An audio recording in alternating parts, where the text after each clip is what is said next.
Muito bem, pessoal, continuando o estudo do acordo de não persecução penal, vamos ver agora então as condições que podem ser estabelecidas para este acordo. Olha aqui na tela, artigo 28A, então ele finaliza, mediante as seguintes condições ajustadas cumulativa e alternativamente.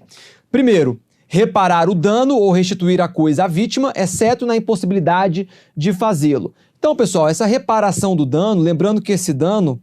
Calma aí... Lembrando que este dano que foi causado não necessariamente é um dano patrimonial, tá? Pode ser um dano patrimonial, um dano moral. Se for possível restituir a coisa à vítima ou reparar esse dano, ele deve fazer, exceto se não for possível, tá bom? Mas vamos supor que ele tenha praticado um furto qualificado, cuja pena mínima é de 2 anos, um peculato, cuja pena mínima é de 2 anos. Ele poderia sim reparar o dano, restituir a coisa à vítima, como uma condição para o acordo de não persecução penal. E desde que, pessoal, isso seja possível ser feito. Existem alguns crimes que não há dano. Por exemplo, um porte ilegal de arma de fogo de uso restrito, que tem pena mínima de 3 anos. Pode ser oferecido o acordo de não persecução penal a um crime de posse ilegal, porte ou posse ilegal de arma de fogo de uso restrito? Pode. Pode. Só que qual que vai ser o problema? Não tem como você reparar o dano em relação a um crime de porte ilegal de arma de fogo, que é um crime de perigo abstrato. Então, não sendo possível a reparação do dano, não tem problema. Você não vai ter que cumprir uma condição inexistente, beleza? Muita atenção, então, exceto na impossibilidade de fazê-lo. Inciso segundo. Renunciar voluntariamente a bens e direitos indicados pelo Ministério Público como instrumentos, produto ou proveito do crime. Galera, isso daqui também é um pouco óbvio. O sujeito praticou um crime com determinados instrumentos, utilizando determinados instrumentos para a prática do crime. Ele obteve um produto do crime. Num furto mediante fraude, um furto qualificado, ele obtém um produto do crime. É claro que ele tem que devolver. Ah, ou então ele pegou esse produto do crime que ele furtou, vendeu para um receptador e diante dessa receptação ele obteve R$1.000. É claro que este é o proveito do crime e ele tem que restituir este proveito do crime. Tem que devolver este proveito do crime. Então, isso daqui é um pouco óbvio também, mas ele tem que fazer essa renúncia, olha, voluntária. Voluntária, galera, em termos, né? Porque vai fazer parte do acordo que ele vai celebrar com o Ministério Público. Mas então ele tem que renunciar. E lembrando que instrumento é uma coisa, são as ferramentas, os meios para a prática do crime, a arma do crime, coisas assim. O produto é aquilo que foi obtido diretamente do crime, o que foi furtado, o que se apropriou num crime de peculato. E o proveito é o que foi obtido indiretamente do crime. Com a venda, com a entrega do produto do crime, pode vir a obter o proveito. Então, seja o que for, instrumentos, produto ou proveito, ele deve renunciar a todos esses instrumentos, produtos e proveitos. Inciso terceiro, prestar serviço à comunidade ou a entidades públicas por período correspondente à pena mínima cominada ao delito, diminuída de 1 a 2/3. Galera, isso aqui vai despencar, tá? Isso aqui vai cair demais. Então, prestação de serviço à comunidade é uma das condições para o acordo de não persecução penal. Tá? Prestação de serviço à comunidade ou entidades públicas. E a questão vai falar, tá bom, mas em quanto tempo? Qual que é o tempo que ele deve prestar esse serviço à comunidade? É a pena mínima cominada ao delito, diminuída de 1 a 2/3. Por exemplo, se pegar aqui o crime de...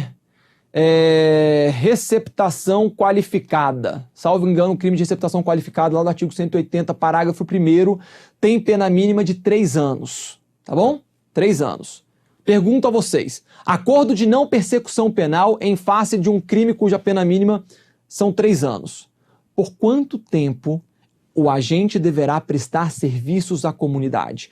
Qual que é a pena mínima? 3 anos. Diminui de 1/3, 2 anos. Diminui de 2/3, 1 ano. Ou seja, ele deverá prestar serviços à comunidade num tempo variável de 1 a 2 anos, prestando serviço à comunidade na forma lá do artigo 46 do Código Penal, que vai trazer todos os dispositivos, toda a regulamentação em como se dá a prestação de serviços à comunidade. Mas, galera, muita atenção neste tempo que ocorrerá a prestação de serviço à comunidade, tá bom? É a pena mínima cominada ao delito, diminuída de 1 a 2/3. E é o juiz quem vai decidir, o juiz não, desculpa, é o Ministério Público no acordo que vai definir, em comum acordo, obviamente, com o indiciado, o tempo que ele prestará esses serviços à comunidade. Em local a ser indicado por quem? Aqui é o juízo da execução, que vai dizer aonde que ele vai prestar o serviço à comunidade ou a entidades públicas. Inciso 4º, deverá pagar prestação pecuniária a ser estipulada nos termos do artigo 45 do Código Penal, a entidade pública ou de interesse social a ser indicada pelo juiz da execução, que tenha preferencialmente como função proteger bens jurídicos iguais ou semelhantes aos aparentemente lesados pelo delito. Então, essa entidade pública ou de interesse social para quem ele vai pagar a prestação pecuniária vai ser determinada por quem? Pelo juízo da execução. O Ministério Público vai fazer um acordo, olha, você vai pagar a prestação comunitária, pecuniária, de tanto. Mas para quem será pago, aí já vai ser o juízo da execução.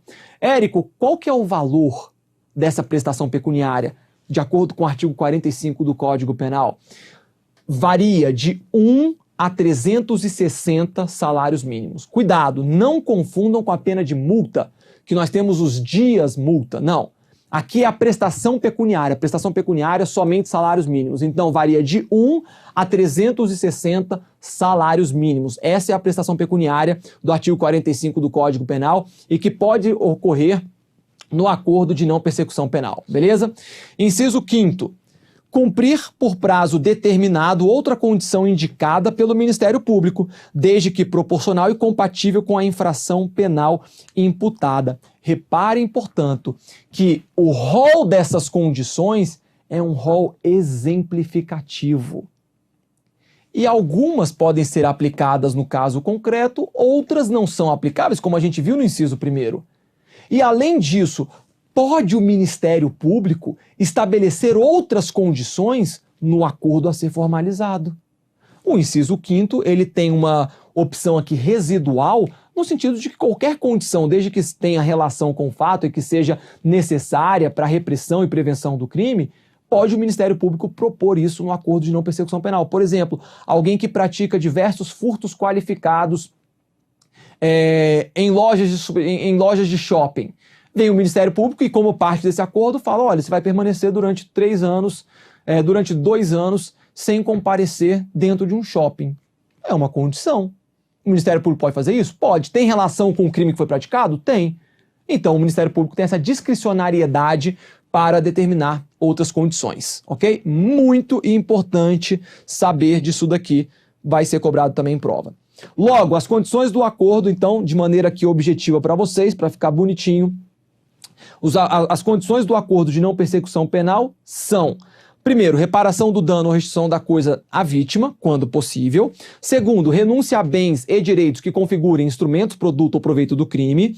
Terceiro, prestação de serviços à comunidade pelo tempo correspondente à pena mínima cominada ao delito, diminuída de 1 a 2/3. Prestação pecuniária de 1 a 360 salários mínimos.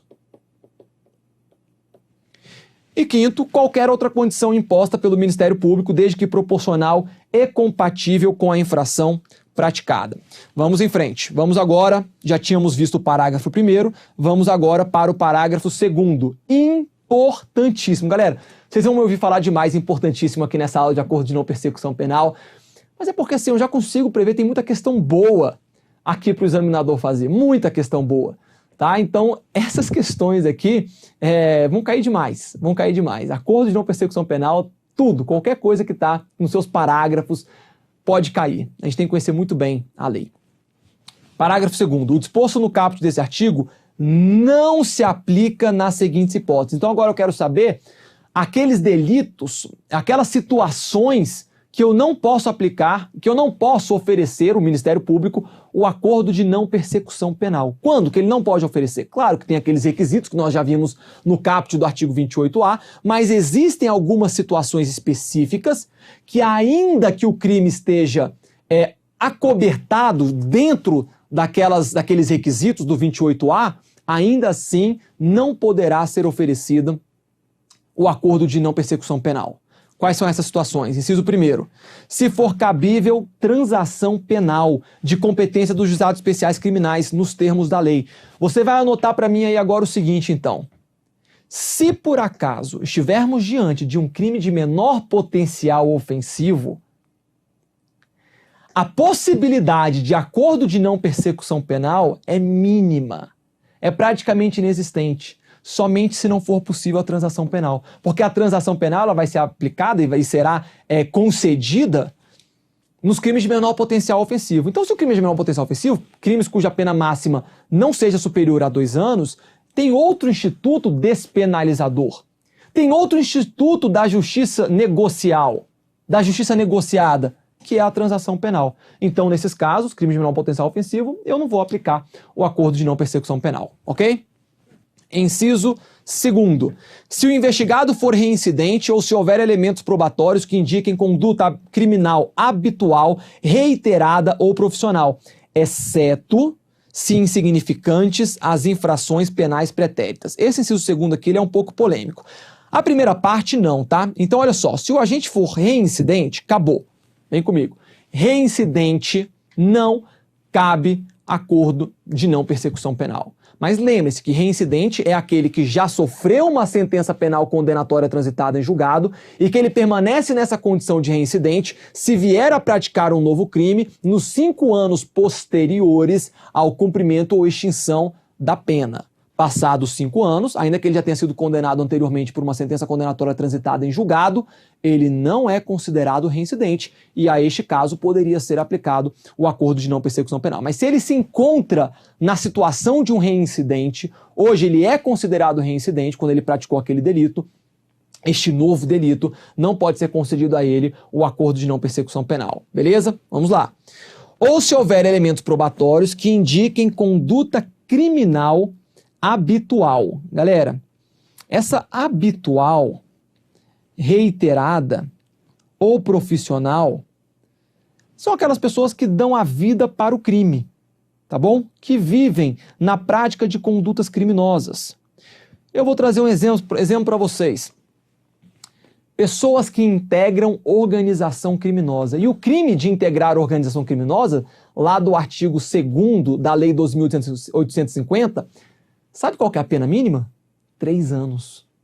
E nem sempre organização criminosa vai envolver violência ou grave ameaça contra a pessoa. Então, em tese, se não tivesse esse dispositivo do parágrafo 2º, inciso 2º, eu poderia aplicar o acordo de não persecução penal a quem integra uma organização criminosa. Porque a pena mínima são 3 anos. Estaria dentro daqueles requisitos do artigo 28A do caput. Mas vem o inciso 2º e fala, olha, criminoso habitual, reiterado, profissional. Quem integra uma organização criminosa está numa dessas situações. Então retira aqui a possibilidade de você aplicar o acordo de não persecução penal a quem integra uma organização criminosa, exceto raríssimas exceções de você querer cogitar alguém que integra uma organização criminosa, mas acabou de integrar, não é um criminoso habitual, reiterado, profissional, nem coisa do tipo, que é bem difícil da gente vislumbrar num caso prático, ok? Só que aqui a gente tem um problema, e o problema é esse finalzinho, que diz o seguinte: exceto se insignificantes as infrações penais pretéritas. Pega aqui um criminoso habitual, tá? Um criminoso habitual que já praticou vários crimes. Num dia, vamos botar aqui, dia 1, ele praticou um furto de um biscoito. No dia 2, ele praticou um furto de arroz no supermercado. No dia 3, ele praticou um furto de um shampoo. Pessoal, nessas hipóteses, obviamente analisadas aqui algumas variáveis, nessas 3 situações aqui, esses 3 dias, eu teria, digamos assim, vamos em tese aplicar o princípio da insignificância. O que eu quero entender é o seguinte: quando o legislador, vem comigo aqui, ele fala exceto se insignificantes as infrações, ele está se referindo ao princípio da insignificância? A doutrina já entende que não.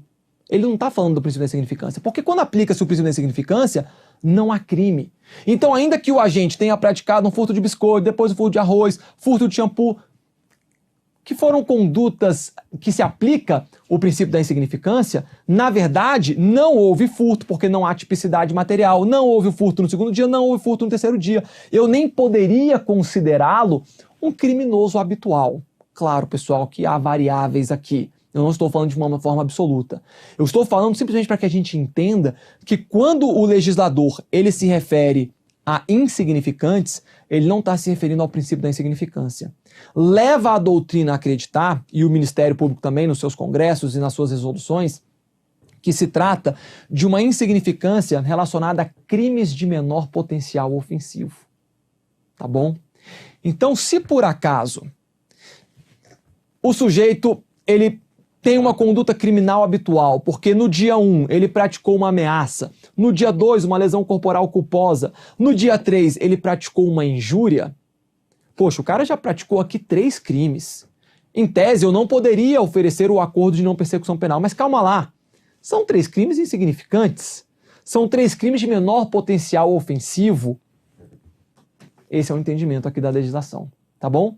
Exceto se crimes de menor potencial ofensivo. Nesse caso, ainda que haja uma conduta criminal habitual em crimes de menor potencial ofensivo, em contravenções penais, ainda assim eu poderia oferecer o acordo de não persecução penal, tá bom? É interessante saber, isso aqui ainda não está muito bem definido na doutrina não, mas tem prevalecido já esse entendimento que a lei que se referir a crimes de menor potencial ofensivo e não ao princípio da insignificância, ok? Vamos em frente. Inciso 3º, não se aplica, então, nas seguintes hipóteses, o acordo de não persecução penal. Ter sido o agente beneficiado nos 5 anos anteriores ao cometimento da infração, em acordo de não persecução penal, transação penal ou suspensão condicional do processo. Vem comigo. Se o sujeito ele foi beneficiado nos 5 anos anteriores por qualquer um dos 3 institutos, acordo de não persecução penal, transação penal ou suspensão condicional do processo, ele não pode se beneficiar agora de um acordo de não persecução penal, tá bom? Vai excluí-lo desta possibilidade. Inciso 4º, nos crimes praticados no âmbito de violência doméstica ou familiar ou praticados contra a mulher por razões da condição de sexo feminino em favor do agressor. Galera, reparem, nos crimes praticados no âmbito de violência doméstica ou familiar. Por acaso o legislador falou aqui que era contra a mulher? Não. Não. Então, crimes praticados no âmbito de violência doméstica ou familiar contra a mulher ou contra homem, não é cabível o acordo de não persecução penal. Ah, professor, mas crimes de violência doméstica familiar vão envolver violência, então já não preenchiam um dos requisitos lá do artigo 28A caput. É verdade. Mas não se esqueçam que existem outras formas de violência. Eu tenho a violência física, violência moral, violência psicológica, violência sexual, violência patrimonial. E se for uma violência patrimonial aqui? E se for uma violência sexual, que não necessariamente seria um estupro, mas uma violação sexual mediante fraude, cuja pena mínima é inferior a 4 anos, e que em tese poderia ser aplicado o princípio o acordo de não persecução penal, se essa violação sexual mediante fraude se der num contexto doméstico, num contexto familiar, não será cabível, ainda que seja praticado contra um homem. Beleza, galera? Ou praticados contra a mulher por razões da condição de sexo feminino, em favor do agressor. Ou seja, crimes praticados contra a mulher por discriminação à condição de mulher. Reparem que aqui eu não estou mais falando no âmbito de violência doméstica ou familiar. Porque o âmbito de violência doméstica ou familiar pode ser tanto aplicável em relação ao homem ou em relação à mulher, como vítima. Mas aqui sim, a lei foi específica em falar, olha, crimes praticados contra a mulher por razões da condição de sexo feminino. Discriminação à condição de mulher, ainda que não haja violência doméstica ou familiar. Menosprezo à condição de mulher, ainda que não haja violência doméstica ou familiar, beleza? Em nenhum desses casos vai se aplicar o acordo de não persecução penal. Parágrafo 3º. Vem comigo aqui. A gente já entendeu o acordo de não persecução penal. Você já entendeu, tá? Você já sabe os requisitos, você já sabe em quais hipóteses não se aplica, não pode ser oferecido o acordo de não persecução penal. Nós vamos entender agora o procedimento, a parte formal, como que ocorre o acordo de não persecução penal. E não tem dificuldade aqui.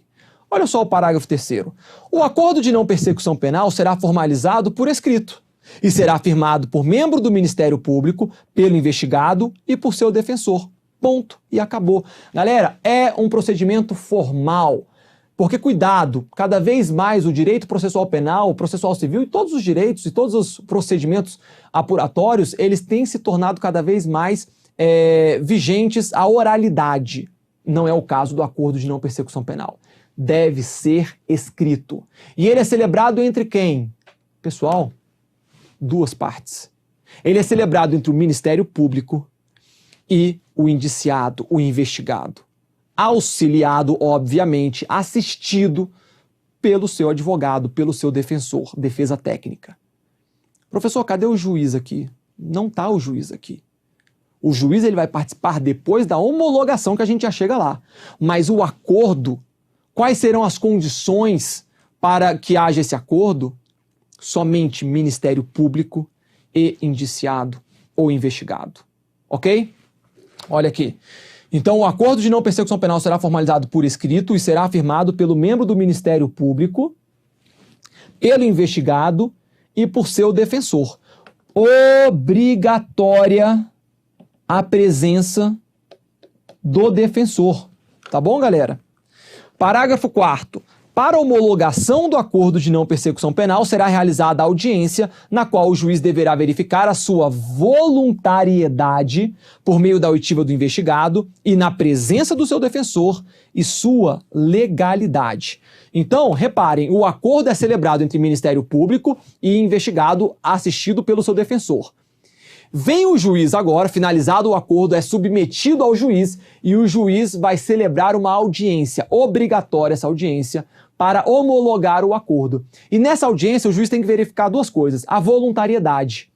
O investigado, você celebrou esse acordo aí porque você quis? Olha aqui as condições, você realmente quer fazer isso? Ele tem que demonstrar a sua voluntariedade, que ele quis celebrar esse acordo. Outra coisa, o juiz tem que verificar a legalidade. Vamos supor que o Ministério Público tenha concedido um acordo de não persecução penal num crime de roubo. O juiz fala, não vou homologar esse acordo não, porque o crime de roubo envolve violência ou grave ameaça à pessoa. E é um dos requisitos legais que não envolva violência ou grave ameaça contra a pessoa. Então eu não vou homologar esse acordo, está desfeito, não vai acontecer esse acordo de não persecução penal. O juiz verifica então, lembrem-se disso, galera, voluntariedade e legalidade. É o que o juiz tem que verificar para homologar o acordo de não persecução penal. Outra coisa que eu quero que vocês reparem. Enquanto o acordo é celebrado entre Ministério Público e investigado, auxiliado pela sua defesa, essa audiência aqui, cadê o Ministério Público? Leia. Cadê o Ministério Público? Para homologação do acordo de não persecução penal, será realizada a audiência na qual o juiz deverá verificar a sua voluntariedade por meio da oitiva do investigado. Então eu sei que vai estar lá o juiz e o investigado, na presença do seu defensor. Eu sei que tem que estar o defensor. E o Ministério Público, ele participa dessa audiência? Não. Por que não? Porque a presença do Ministério Público poderia constranger o investigado a se manifestar de maneira livre. Tá bom? Então o Ministério Público ele não participa dessa audiência. É uma audiência com o juiz, o investigado e seu defensor. Ponto. Beleza, galera? Vamos em frente. Parágrafo 5º. Só um detalhe, só pra gente relembrar. Essa homologação é feita por qual juiz? Juiz das Garantias. Artigo 3º-B, inciso 17. Vou repetir e anotem. Artigo 3º-B, inciso 17, vai falar de maneira expressa que cabe ao juiz das garantias homologar o acordo de não persecução penal. Beleza, galera? Agora sim, vamos em frente. Parágrafo 5º. Nessa audiência, enfim, se o juiz considerar inadequadas insuficientes ou abusivas as condições dispostas no acordo de não persecução penal, devolverá os autos ao Ministério Público para que seja reformulada a proposta de acordo com concordância do investigado e seu defensor. Ou seja, o juiz ele pode fazer uma terceira análise. O juiz viu que tinha voluntariedade, o juiz verificou que tinha legalidade. Mas ele fala, olha, essas condições estão inadequadas, não têm relação com o crime, são insuficientes para a repressão e prevenção deste crime, são abusivas. Nesse caso, o juiz, então, ele pode analisar, além da voluntariedade e da legalidade, os termos do contrato. E nesse caso, ele pode refazer os termos, ajustar os termos? Não, o sistema acusatório não permite que o juiz faça isso. Cabe ao Ministério Público ajustar os termos. Então, o juiz ele volta o acordo para o Ministério Público para que o Ministério Público faça os devidos ajustes. Beleza? Em frente. Parágrafo... Não, aqui o parágrafo 3º B17, né? Para mostrar aí que é o juiz das garantias, tá? Juiz das garantias decidir sobre homologação, já tinha falado sobre isso, de acordo de não persecução penal ou de colaboração premiada quando formalizados durante a investigação. Parágrafo 6º. Homologado judicialmente o acordo de não persecução penal, o juiz devolverá os autos ao Ministério Público para que inicie sua execução perante o juízo de execução penal. Ok, foi homologado. O juiz das garantias concordou, então, com o acordo de não persecução penal. Ele, então, devolve os autos ao Ministério Público e o Ministério Público vai promover a execução lá no juízo da execução penal. Como a gente já tinha falado, quem executa o acordo de não persecução penal, a competência para executar o acordo de não persecução penal é do juízo da execução. Muita atenção, isso vai despencar também. Tá bom, galera? Parágrafo 7º. O juiz poderá recusar a homologação à proposta que não atender aos requisitos legais, ou quando não for realizada a adequação a que se refere o parágrafo 5º desse artigo. Então o juiz ele pode simplesmente falar, olha, não vou homologar, ou porque não atende os requisitos legais. É aquele exemplo que eu trouxe para vocês, do Ministério Público querendo formalizar um acordo de não persecução penal num crime de roubo, que obviamente não é admitido, porque envolve violência ou grave ameaça, ou então quando não for realizada a adequação a que se refere o parágrafo 5º. O juiz falou, o Ministério Público, essas cláusulas aqui estão abusivas. Volta aí para você ajustar. O Ministério Público, então, não ajusta ou faz um ajuste mequetrefe, manda para o juiz para uma nova audiência, para uma tentativa de uma nova homologação do acordo de não persecução penal, o juiz vê que não foi mudado nada. Não, continua abusivo. Então, quer saber? Eu nego isso daqui. Eu nego a homologação deste acordo de não persecução penal. Parágrafo 8º. Recusada a homologação, o juiz devolverá os autos ao Ministério Público para análise da necessidade de complementação das investigações ou o oferecimento da denúncia. O juiz recusou a homologação, o Ministério Público ele tem que tomar uma daquelas decisões. Vem comigo. Lembra daquelas decisões que a gente falou no bloco anterior que o Ministério Público tem que tomar quando ele recebe o inquérito policial? Ele vai voltar para aquela situação. Na hora que o juiz negou a homologação do acordo, olha, não vai ter acordo de não persecução penal. Então o Ministério Público volta à situação anterior e ele tem que decidir ou por arquivar o inquérito policial, ou por oferecer a denúncia, porque vai dar início à ação penal, ou então requisitar novas diligências do delegado de polícia para proceder nas investigações. Professor, é muita coisa. Eu trouxe para vocês aqui, galera, dá uma olhada na tela, um esquema que vai deixar um pouco mais simples o entendimento desses parágrafos 3º ao 8º do Código de Processo Penal aí do artigo 28A. Então vamos lá, recapitulando. Primeira coisa, finalizou o inquérito policial ou mesmo durante o inquérito policial, o delegado encaminha autos do IP ao Ministério Público. O Ministério Público decide qual procedimento ele vai adotar. Quais são os procedimentos que o Ministério Público pode adotar? A gente já viu isso. Ele pode requisitar novas diligências ao delegado de polícia, ele pode arquivar o inquérito policial ou oferecer a denúncia. Ou então, quarta hipótese, oferecer o acordo de não persecução penal. Então a gente vai pegar esta quarta situação para dar continuidade ao nosso esquema. O Ministério Público, então, ele analisa e fala, olha, estão preenchidos os requisitos legais, então eu vou oferecer o acordo de não persecução penal, tá? Então o Ministério Público analisa e oferece o acordo de não persecução penal. O investigado aceita o acordo assistido por defensor. É o que está lá no parágrafo 3º. Reparem que esta relação acordo é entre Ministério Público e investigado assistido por seu defensor. Ok.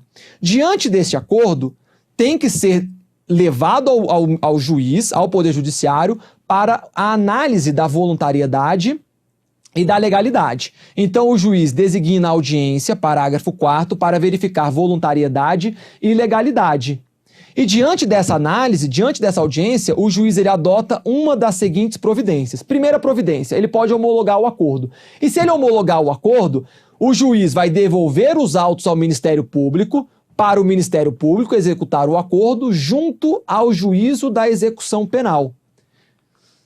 Amarelo, sinal amarelo. O juiz não homologa por considerar as condições abusivas, insuficientes ou inadequadas. O que ele faz? Devolve os autos ao Ministério Público para que seja formulada uma nova proposta, parágrafo 5º. Ou então o juiz recusa a homologação à proposta que não preenche os requisitos legais. Nesse caso, o MP requisita novas investigações ou oferece a denúncia, podendo também, eventualmente, proceder ao arquivamento do inquérito policial. Eu vou tirar as marcações para que vocês possam tirar aquele print esperto e ver como que funciona então esse esquema, essa parte procedimental do acordo de não persecução penal. Tranquilo, galera? Não tem dificuldade. Claro, é algo novo e sempre que é algo novo, a gente tem que ter atenção e eventualmente a gente precisa fazer cada vez mais questões, cada vez estudar mais e revisar também. Infelizmente, não tem um banco de questões muito novo sobre o acordo de não persecução penal por se tratar de um tema novo, tá? E, obviamente, toda a situação do coronavírus, suspendendo vários concursos que já cairiam o acordo de não persecução penal, fez com que a gente ficasse um pouco escasso em questões, mas à medida que as provas voltarem, todo mundo vai fazer muita questão de acordo de não persecução penal, porque vai cair muito nos concursos. Lembrando sempre que o Gran Curso Online disponibiliza questões inéditas nos seus simulados. Na tela, vamos dar continuidade. A vítima, então agora já passou o procedimento, tá, pessoal? Já passou o procedimento. Agora eu quero falar com vocês das consequências do acordo de não persecução penal. Parágrafo 9º. Primeira consequência. Teve o acordo, a vítima será intimada da homologação do acordo de não persecução penal e de seu descumprimento. Olha, vítima, foi celebrado o acordo de não persecução penal daquele crime que você sofreu, tá bom? Ó, tá avisada. Ponto. 1. Olha, o acordo estava sendo cumprido, mas foi descumprido. Vítima, ó, só para você saber que foi descumprido o acordo de não persecução penal do autor daquele crime que você foi vítima, ele descumpriu, tá bom? Ponto. Ela tem que ser informada dessas situações. Parágrafo 10. Descumpridas quaisquer das condições estipuladas no acordo de não persecução penal, o Ministério Público deverá comunicar ao juízo para fins de sua rescisão e posterior oferecimento da denúncia. Lembrem-se que agora o Ministério Público tem a confissão do autor. Tá bom? Então, foi descumprida qualquer das condições, o Ministério Público vai comunicar ao juízo que houve esse descumprimento e vai rescindir o acordo e oferecer posteriormente a denúncia. E aqui, a gente precisa lembrar que a consequência do acordo, do descumprimento do acordo de não persecução penal, ele é muito semelhante, se não idêntico, ao descumprimento lá da transação penal. O acordo, anotem, o acordo de não persecução penal, em que pese ter sido homologado em juízo, não faz coisa julgada material.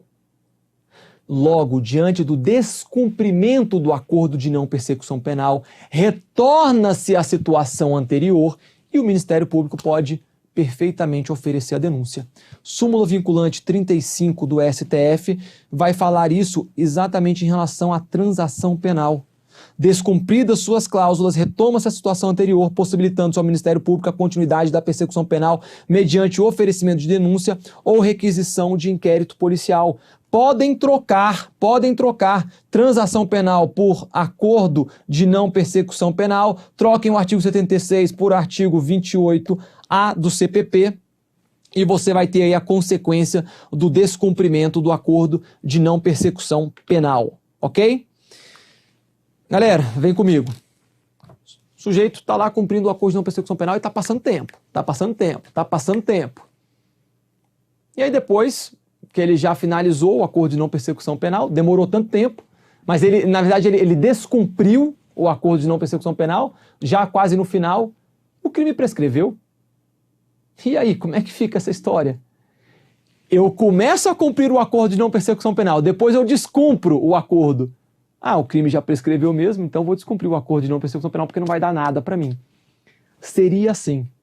Só que o pacote anticrime, a Lei 13.964, ela teve um cuidado muito importante de incluir lá nas causas impeditivas da prescrição o prazo de cumprimento do acordo de não persecução penal.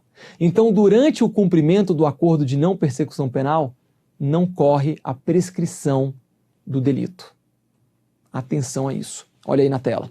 Artigo 116. Antes de passar em julgado a sentença final, a prescrição não corre enquanto não cumprido ou não rescindido o acordo de não persecução penal. Olha aqui a Lei 13.964. Então, durante o acordo, não há que se falar na prescrição, tá bom? Vai estar aí, a prescrição não vai correr, impede o início da prescrição durante o acordo de não persecução penal. Parágrafo 11. O descumprimento do acordo de não persecução penal pelo investigado também poderá ser utilizado pelo Ministério Público como justificativa para o eventual não oferecimento de suspensão condicional do processo. Olha, foi descumprido o acordo de não persecução penal, é um crime cuja pena mínima não ultrapassa 1 ano, eu poderia oferecer a suspensão condicional do processo lá da Lei 9.099, artigo 89, mas eu não vou oferecer. Na verdade, eu não vou oferecer porque você descumpriu já o acordo de não persecução penal, então também eu não vou oferecer a suspensão condicional do processo. Simples aqui o parágrafo 11 dizendo que esse descumprimento ele vai ser usado como justificativa para o Ministério Público para não oferecer a suspensão condicional do processo. Parágrafo 12. A celebração e o cumprimento do acordo de não persecução penal não constarão de certidão de antecedentes criminais, exceto para os fins previstos no inciso 3º do parágrafo 2º deste artigo. Olha, certidão de antecedentes criminais pode constar que o agente cumpriu ou está cumprindo um acordo de não persecução penal? Não, não pode. Todavia, tem que estar anotado nesses antecedentes que ele está ou que ele cumpriu um acordo de não persecução penal, porque se por acaso ele vier a praticar um novo crime nos 5 anos posteriores à extinção da sua pena, ele não pode se beneficiar mais uma vez do acordo de não persecução penal, ok? Então tem que ser anotado simplesmente para as funções de não conceder novamente o benefício durante o prazo de 5 anos que ele cumpriu esse acordo de não persecução penal, ok? É o que diz lá no inciso 3º do parágrafo 2º do artigo. Parágrafo 13. Cumprido integralmente o acordo de não persecução penal, o juízo competente decretará a extinção de punibilidade. Galera, esta é a natureza jurídica do acordo de não persecução penal devidamente cumprido. Ele gera a extinção da punibilidade do investigado. O crime permanece íntegro. Fato típico, ilícito, praticado por um agente culpável, mas a sua punibilidade é extinta em razão do acordo integralmente cumprido. É a mesma consequência lá da suspensão condicional do processo. Quando é cumprida a suspensão condicional do processo de maneira devida, gera a extinção da punibilidade. Será a mesma consequência aqui no acordo de não persecução penal. Esse parágrafo 3º vai cair, tá? Você precisa saber que esta é a consequência jurídica, esta é a natureza jurídica do acordo de não persecução penal devidamente cumprido. Vai gerar a extinção da punibilidade do investigado. Pergunta, já com a resposta. O acordo de não persecução penal pode ser oferecido a crimes ocorridos antes de sua entrada em vigor? Lembre-se, pacote anticrime entrou em vigor no dia 23 de janeiro de 2020. Alguém que tenha praticado um crime em 2019 pode vir a se beneficiar do acordo de não persecução penal? Claro que sim. Porque tem sido considerado, pessoal, uma norma de direito penal, de direito material, porque gera extinção da punibilidade, apesar de se encontrar previsto no Código de Processo Penal. Então, a gente aplicaria aqui a retroatividade da lei penal benéfica, se aplica a fatos ocorridos antes da sua entrada em vigor. Mas ainda que você leve o acordo de não persecução penal pela uma ótica de direito processual penal, a gente tem que aplicar o artigo 2º do CPP, aplicação imediata da lei processual penal, tá bom? Ainda que seja em relação a crimes já praticados. Então, perfeitamente possível. Olha, o acordo de não persecução penal pode ser oferecido a crimes ocorridos antes de sua entrada em vigor? Sim. Aplicação imediata da lei processual penal? Sim. Retroatividade da lei penal benéfica, tá? Atenção nisso daqui, também questãozinha boa de prova. Outra questão. Pergunta. Trata-se de direito subjetivo do acusado ou de ato discricionário do Ministério Público? Vamos supor, eu preencho todos os requisitos para me beneficiar do acordo de não persecução penal. Mas o Ministério Público, ele entende que essa medida não vai ser adequada para a devida prevenção e repressão do crime que eu pratiquei. E aí, galera? É meu direito subjetivo de me ser oferecido o acordo de não persecução penal ou trata-se de discricionariedade do Ministério Público? Ele oferece se quiser, ainda que preenchidos os requisitos legais. Pessoal, prevalece, e este é o entendimento, pelo menos por hora, que vocês devem levar para a prova, a menos que haja uma alteração forte aí na doutrina e na jurisprudência. Trata-se de um ato discricionário do Ministério Público, ok? Na tela. Prevalece o entendimento de que se trata de discricionariedade do MP. Este é, inclusive, o teor do enunciado número 19 do Conselho Nacional de Procuradores Gerais dos Ministérios Públicos dos Estados e da União. O acordo de não persecução penal é faculdade do Ministério Público, que avaliará, inclusive em última análise, se o instrumento é necessário e suficiente para a reprovação e prevenção do crime no caso concreto. Então, é aqui que se encontra a discricionariedade do Ministério Público, essa análise da reprovação e prevenção ao crime no caso concreto, ok? Então prevalece o entendimento que se trata sim de uma discricionariedade do MP, não é um direito subjetivo do acusado. Vamos lá, vem comigo. E se o investigado discordar dessa decisão do MP? O Ministério Público não me oferece o acordo de não persecução penal, mas eu entendo que deve ser oferecido a mim o acordo de não persecução penal. O que eu posso fazer? Eu posso aplicar por analogia, e em direito processual penal vocês sabem que é possível a aplicação analógica, está lá no artigo 3º do CPP. Por analogia, eu posso aplicar o artigo 28 do Código de Processo Penal. Submeter a questão à Câmara de Revisão. Olha aqui. E se o investigado discordar da decisão do MP em não lhe oferecer o acordo? Aqui eu já vou trazer para vocês, que eu não tinha trazido ainda, o parágrafo 14. No caso de recusa por parte do Ministério Público em propor o acordo de não persecução penal, o investigado poderá requerer a remessa dos autos a órgão superior, na forma do artigo 28 desse Código. Então o investigado, aqui olha, se refere à vítima, né? Mas não, nessa situação do acordo de não persecução penal seria o investigado. Então, o investigado que não recebeu o acordo de não persecução penal, que entende ser cabível a ele, ele pode, no prazo de 30 dias do recebimento da comunicação, quando ele descobre que não vai ser oferecido a ele o acordo de não persecução penal, submeter a matéria à revisão da instância competente do órgão ministerial, conforme dispuser a respectiva lei orgânica. Então, ele pode aplicar isso daí por analogia e indagar da Câmara de Revisão da Instância Superior do Ministério Público, recorrer a eles para que seja concedido o acordo de não persecução penal. Última pergunta, galera, para a gente finalizar com chave de ouro. É cabível o acordo de não persecução penal a crimes hediondos e equiparados? Pessoal, apesar da pergunta ser muito boa, a resposta não é tão boa. Por que não? Porque não está definido isso ainda. A resolução de 2017 do Ministério Público vedava expressamente a propositura de acordo de não persecução penal a crimes hediondos ou equiparados. O Código de Processo Penal, pelo advento da Lei 13.964, o pacote de crime foi silente a respeito desse assunto, nada falou, dando a entender que seria possível o acordo de não persecução penal a crimes hediondos e equiparados, desde que, obviamente, não sejam crimes hediondos que envolvam violência ou grave ameaça, que tenham pena mínima inferior a 4 anos, claro que respeitado aqueles requisitos do artigo 28A, mas, se preenchidos aqueles requisitos, em tese, poderia ser concedido o acordo de não persecução penal a crimes hediondos e equiparados. A outra corrente que entende que não é cabível vai dizer, olha, se o crime é hediondo ou equiparado, não é possível você conceder, não vai ser suficiente para a devida repressão e prevenção de um crime hediondo um mero acordo de não persecução penal. Então, por isso, não seria cabível.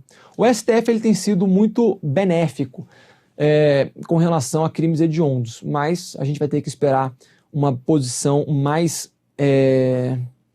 firme do STF, do STJ, de algum tribunal superior, para a gente poder afirmar com certeza para as provas de concurso público se é cabível ou não o acordo de não persecução penal para crimes hediondos. O que você precisa saber é que hoje não há vedação legal ao acordo de não persecução penal para crimes hediondos. A lei não veda, ok? Olha aí na tela então.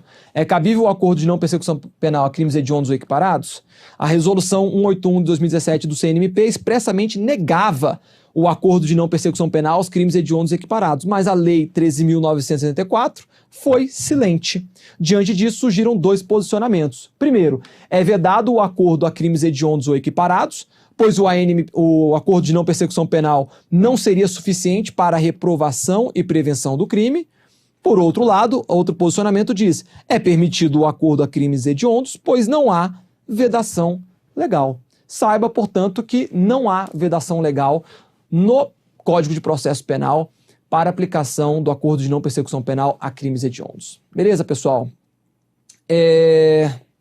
Só mais um ponto para a gente finalizar.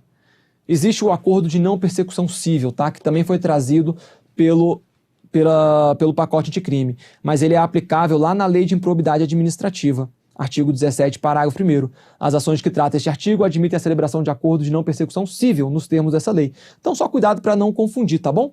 Tudo que a gente falou é para o acordo de não persecução penal. O acordo de não persecução civil, ele vai se aplicar à Lei 8429, Lei de Improbidade Administrativa. Pessoal, é um conteúdo denso, com muitos detalhes.